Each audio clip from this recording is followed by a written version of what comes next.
I am the Tofu Golem. Please enjoy the video. In this video, I will show how to play Zelda Twilight Princess on PC.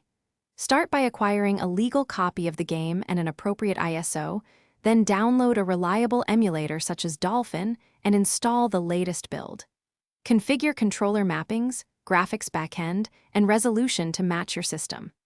Apply any necessary patches or updates, set save paths, and test gameplay. Keep backups of saves and settings so you can troubleshoot without losing progress. Use Dolphin emulator for best compatibility and performance on PC. Download the official build or a trusted custom build, then place your ISO in an accessible folder.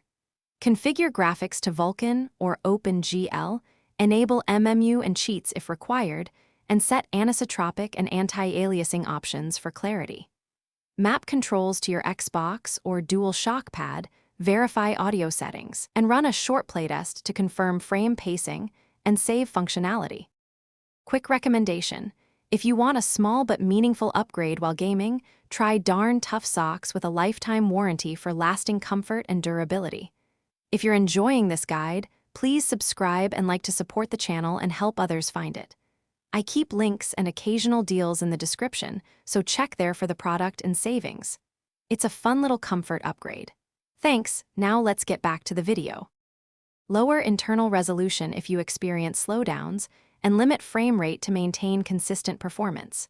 Use dual-core or multi-core settings recommended by Dolphin, and enable speed hacks carefully to balance visuals and speed.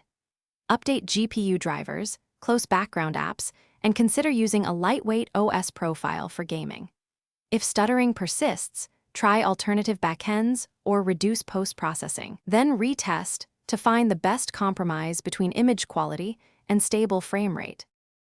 Thanks for watching. Consider subscribing if we helped you today.